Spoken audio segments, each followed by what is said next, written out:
I use this to demonstrate that we have low-hanging fruits. Low-hanging fruits when you want to enjoy sleep without swallowing a pill. There are some things that you can do, something that you can easily reach for without struggling, that will now help you to start enjoying sleep.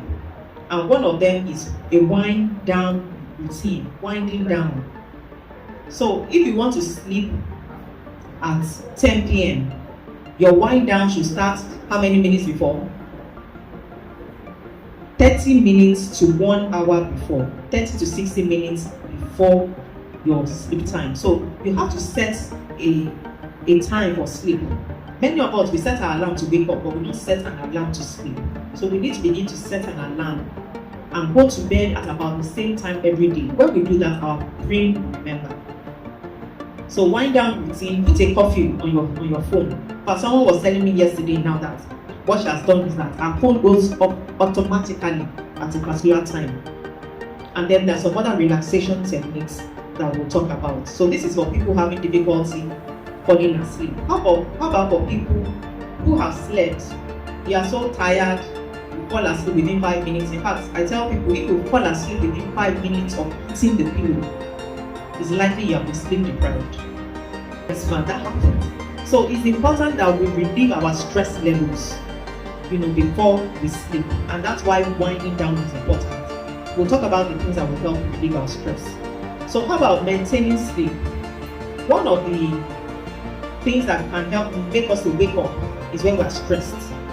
So, and I discovered that what some people do is that when they come back from work and they're so tired, they will sit in front of the TV, they will eat and fall asleep there because they're so tired and stressed. But do you know that you are going to wake up after 1 or 2 hours of being there? And some people, when they now get to their bed, they will not find sleep again. Yes. So it's because they did not relieve stress in the proper way. So the fact that you sat in front of the TV, you ate late, the screen time, all of that has sent messages to your brain. So by the time you wake up, getting back to sleep will be difficult. So the best thing is to prepare for sleep. When you want to sleep, know that you want to sleep. There are sometimes my husband will tell me that, let me just sleep for a while, then I'll come back. And I said, if you want to sleep, sleep. Not that this is what I'm going to do. Not that you go and sleep and say, oh, let me sleep a while, then I'll go and have my bath and come back and sleep. That's the time you just find out that the sleep is not coming again. So alcohol is also one of it.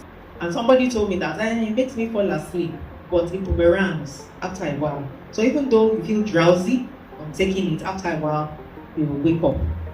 So the other things are pain. People that have pain from arthritis, to wake them up. People that have pain from ulcer can wake them up. People that have sleep apnea, which affects the breathing. So anybody that is snoring, if your partner is snoring, your wife or your husband is snoring at night, you need to get help for that, because it's going to affect you. The fact that someone is snoring beside you will keep you awake, and then the fact that that person is snoring, there is already a risk for heart disease. So, but there are several things that can be done, in sleep hygiene that will help to improve breathing. Then reflux, especially when people eat late, reflux can also lead to problems with sleeping. So those are the things to address. How about waking up early? If you wake up too early, it happens in people that have depression. So if there's anyone, you find yourself feeling sad, you're more likely to wake up earlier than usual. So everybody's waking up at 5, we are waking up at 3:30, you are waking up at 4. Chronic stress, changes in the circadian rhythm. So all these things can also lead to one not sleeping enough. Then we have circadian rhythm related insomnia. That one comes as a result of shift work. People are nurses, doctors who are on call, people who work in the factory, so they have irregular sleep schedules. So this leads to a type of insomnia. So there are certain things that are advised for them. So usually, if a person has worked throughout the night, we advise that once you go back home, go and sleep. Don't go and start doing one thing or the other, because once you start working and doing one thing or the other, the sleep hormone will have gone down. So the desire to sleep, the drive to sleep will no longer be there. So that's one. Then number two, exposing oneself to early morning sunlight.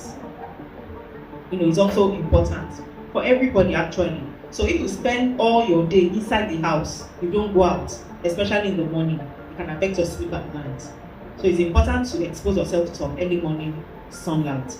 And then for people who are also having this shift work, or people who have problems with circadian rhythm, you need to fix times, for doing different things. Fix times for eating, fix times for sleeping, so that your body can readjust.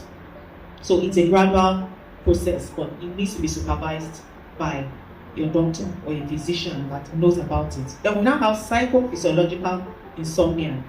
This one just has to do with our mind. Our mind. It's your anxiety. So if you are having anxious thoughts before going to bed, hey, will I sleep tonight? I didn't sleep yesterday. Maybe I'm not going to sleep again today.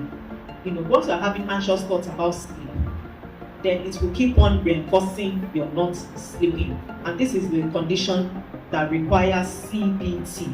CBT means cognitive behavioral therapy for sleep.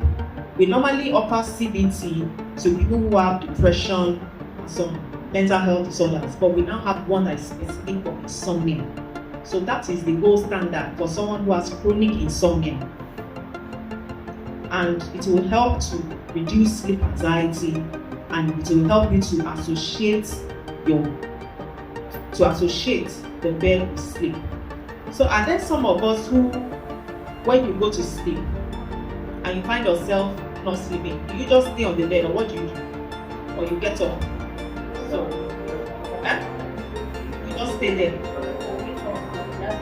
You'll be having headache. So if you have slept on the bed, or you lie down on the bed for 20 minutes and sleep is not coming, you need to do all the things that we're going to tell you to do today. If you don't fall asleep, get up on that bed. Because the more you lie down on the bed will tell your body that you are not supposed to be here. So it's going to dissociate sleep, from the bed. So whenever you lie on the bed, you find out the body will feel that this is not where I'm supposed to sleep, because I've stayed there for so long doing other things other than sleeping.